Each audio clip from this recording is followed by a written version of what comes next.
তো আজকে আমরা এই এমপ্লয়ি কস্টের প্রায় বলতে গেলে আমরা একদম শেষের দিকে চলে এসেছি।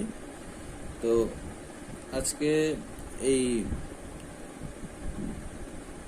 135 নাম্বার পেজের 73 এই অঙ্কটা করব। আমি এই অঙ্কটা আগে দেখিনি, যাদের বই নেই তারা এটা ভিডিওটা পজ করে নিয়ে অঙ্কটা খাতায় আগে লিখে নেবে, তাহলে সুবিধা হবে। এই হচ্ছে পুরো অঙ্কটা। তো অঙ্কটা বলছে, from the following data calculate works cost for jobs performed by Ajay and Sourav. তো নিচে এদের যে ইম্পর্টেন্ট যে ডেটাগুলো সেটা দিয়ে দিয়েছে। তো এখানে ওয়ার্ক কস্ট ক্যালকুলেশন করতে বলছে। তোমাদের কস্টশিট আগে শেখানো হয়েছে। তো কস্টশিট শেখানোর সময় তোমরা জানো যে প্রথমে আমরা মেটেরিয়াল, লেবার অ্যাড করে আমরা পাই প্রাইম কস্টের সাথে ফ্যাক্টরি ওভারহেড অ্যাড করে পাই ফ্যাক্টরি কস্ট বা ওয়ার্ক কস্ট। তো এখানে কি কি ডেটা দিয়েছে একটু আমরা দেখে নেব। প্রথম ক্ষেত্রে হচ্ছে অজয়ের ক্ষেত্রে বলছে, অজয় আছে যে তার বলছে যে টাইম অ্যালাউড হচ্ছে 40 আওয়ার্স, সৌরভ হচ্ছে 42 আওয়ার্স পার 100 ইউনিট। বলছে যে 40 ঘন্টা অজয়কে 100 ইউনিট করতে হবে, আর সৌরভকে 42 ঘন্টায় 100 ইউনিট করতে হবে। রেট পার ইউনিট বলেছে 3 টাকা করে, আর সৌরভের ক্ষেত্রে 4 টাকা করে। রেট পার আওয়ার অজয়ের ক্ষেত্রে 8 টাকা করে, আর সৌরভের ক্ষেত্রে 12 টাকা করে, 12 রুপিস। অ্যাকচুয়াল টাইম টেকেন অজয়ের ক্ষেত্রে 48 আওয়ার্স, সৌরভের ক্ষেত্রে 70 আওয়ার্স। ওকে, অ্যাকচুয়াল ইউনিট প্রডিউসড অজয়ের ক্ষেত্রে 150 ইউনিটস অ্যান্ড সৌরভের ক্ষেত্রে 200 units. Material cost for jobs, material cost এটা হচ্ছে তোমার এই কস্টশিটে ওয়ার্ক কস্ট বার করার জন্য যে কটা এলিমেন্ট দরকার সেই এলিমেন্টটা। তো তোমরা মেটেরিয়াল পেয়ে গেলে, মেটেরিয়াল অজয়ের ক্ষেত্রে 668 আর সৌরভের ক্ষেত্রে 1020। আর বলছে এর এমপ্লয়ি, মানে আমরা মেটেরিয়াল পেয়ে গেছি, তাহলে এখন আমরা এমপ্লয়ি মানে ক্যালকুলেশনটা করবো। এমপ্লয়ি ক্যালকুলেশন করলে আমরা মেটেরিয়াল প্লাস এমপ্লয়ি পেয়ে গেলে প্রাইম কস্ট পেয়ে যাবো। আর নিচে বলেছে মানে আমাদের কি মেথডে আমাদের এটা ক্যালকুলেশন করতে হবে। এদের এমপ্লয়িটা একটা হচ্ছে হালসে, একটা হচ্ছে রোয়ান, আর ফ্যাক্টরি ওভারহেড দিয়ে দিচ্ছে 150 অফ ওয়েজেস, মানে 150 অফ এমপ্লয়ি কস্ট। আর এর ক্ষেত্রে বলেছে 100% অফ ওয়েজ। তো আগে চলো, আগে আমরা আমাদের যেটা কাজ এমপ্লয়ি ক্যালকুলেশন করে, এমপ্লয়ি কস্ট মানে লেবার বা এদের ভাষায় যে ওয়েজেস সেটাকে ক্যালকুলেশন করে নিই, ডিরেক্ট ওয়েজেস যেটা সেটা করে নিই। তারপরে আমরা কস্টশিটটা মানে স্টার্ট করব, মানে ওয়ার্ক কস্টের স্টেটমেন্টটা স্টার্ট করব। তো চলো অঙ্কটা শুরু করা যাক। তো প্রথমে আমরা অজয়ের যে ফিস সেটাকে ক্যালকুলেশন করে নিই, ওয়েজেস। তো ওয়ার্কিংস দিয়ে শুরু, calculation of wages of Ajay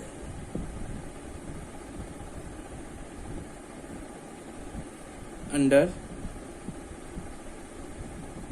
কি মেথডে দিচ্ছে,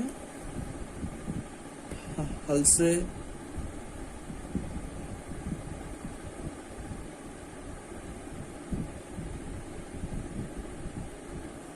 বোনাস প্ল্যান।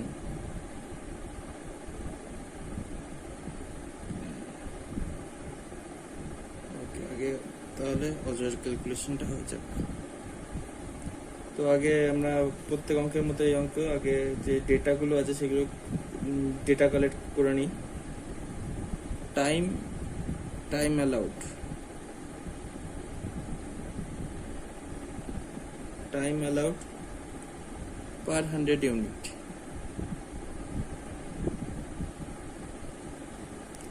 uh, 40 hours অজয়কে দেওয়া হয়েছিল 40 ঘন্টায় 100 ইউনিট প্রোডাকশন করার জন্য। ওকে,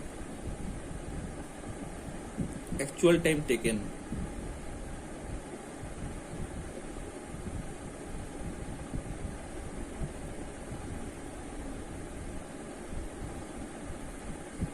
48 hours।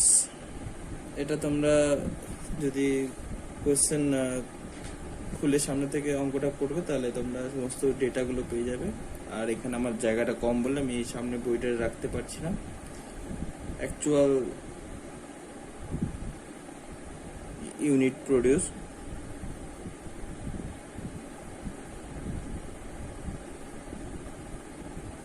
(150 units)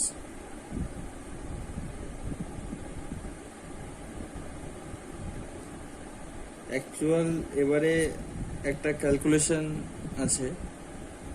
তো বলছে 100টা ইউনিট করতে কোম্পানি অজয়কে অ্যালট করে 40 ঘন্টা, আর অ্যাকচুয়াল ইউনিট প্রডিউস করেছে 150 ইউনিট। তাহলে আর অ্যাকচুয়াল টাইম 150টা ইউনিট তৈরি করতে অজয় টাইম নিচ্ছে 48 ঘন্টা। তো কিন্তু কোম্পানির যদি 100 ইউনিট তৈরি করতে যদি 40 ঘন্টা স্ট্যান্ডার্ড টাইম দেয়, তাহলে কোম্পানি 150টা ইউনিট তৈরির জন্য কত ঘন্টা সময় দেবে সেটা আমাদের আগে থেকে জানতে হবে। যে 100টা ইউনিট তৈরি করার জন্য অজয়কে কোম্পানি 40 ঘন্টা সময় দেয়, তাহলে 150টা ইউনিট তৈরি করার জন্য কোম্পানি অজয়কে কতটা সময় দেয়। তো সেটা জানতে পারলে আমরা স্ট্যান্ডার্ড টাইমটা জানতে পেরে যাব। তো এখানে আরেকটা লিখে দিই, time allowed for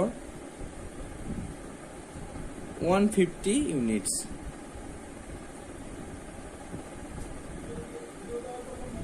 production, 150 units production. Okay, so time allowed for 150 units production, 150 unit production করতে কত সময় লাগে। তো আমি এখানে তোমরা যখন এক্সামে অঙ্কটা করবে তখন এইভাবে রাফে যেখানে সেখানে করবে না, সাইডে একটা আলাদা বা এই রাফটা সাইডে একটা দাগ কেটে করে নেবে। এখানে তোমাদেরকে বোঝানোর জন্য আমি এটা অঙ্কের মধ্যেই করছি। তো 100টা তৈরি করার জন্য দেওয়া হয় 40 ঘন্টা, এখানে ধরো ইউনিট আর এটা ধরো টাইম। 100টা ইউনিট তৈরি করার জন্য 40 ঘন্টা সময় দেওয়া হয়, একটার জন্য 40/100টা। আর 150টা ইউনিট তৈরি করতে তাহলে কত সময় দেওয়া উচিত, তাহলে 40/100 ইন্টু 150। তাহলে এটা করার জন্য দেওয়া উচিত 40 ইন্টু 150, 60 ঘন্টা, 60 আওয়ার্স। তাহলে time allot for 150 units production, that is 60 hours. হ্যাঁ, তো 150টা ইউনিট তৈরি করতে, কিন্তু অজয় টাইম নিয়েছে কত, 48 ঘন্টা। অজয় টাইম নিয়েছে 48 ঘন্টা, আর কিন্তু টাইম হওয়া ছিল 60 ঘন্টা। তো তাহলে আখেরে অজয় তো তাহলে টাইম সেভ করলো, তাই না? ওর 150 ইউনিট তৈরি করার জন্য কোম্পানি ওকে দেয় কত, 60 ঘন্টা সময়, আর ও সেখানে 150 ইউনিট তৈরি করে ফেলেছে 48 ঘন্টায়। তাহলে টাইম সেভ কত করলো, টাইম সেভ করলো 60 ঘন্টা মাইনাস 48 ঘন্টা, সেটা হচ্ছে 12 ঘন্টা।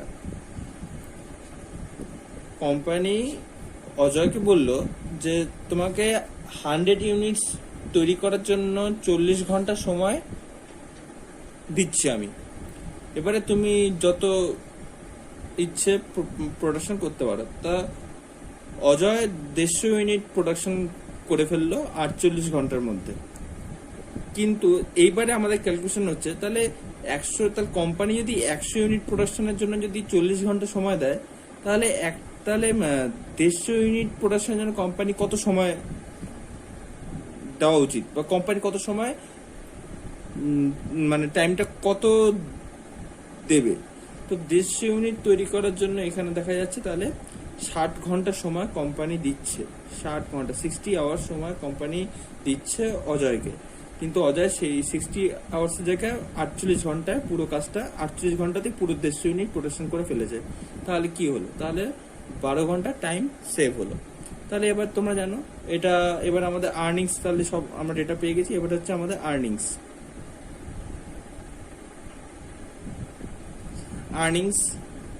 আর্নিংস কিসের আন্ডারে বলেছে? Halsey bonus plan. হালসের রুলস তোমরা জানো, time taken TT into TR time rate plus 50% of time set into time rate. Okay, তো টাইম টেকেন কত? 48 আওয়ার্স। আর টাইম রেটটা মানে আমি লিখিনি এখানে, ভুলে গেল।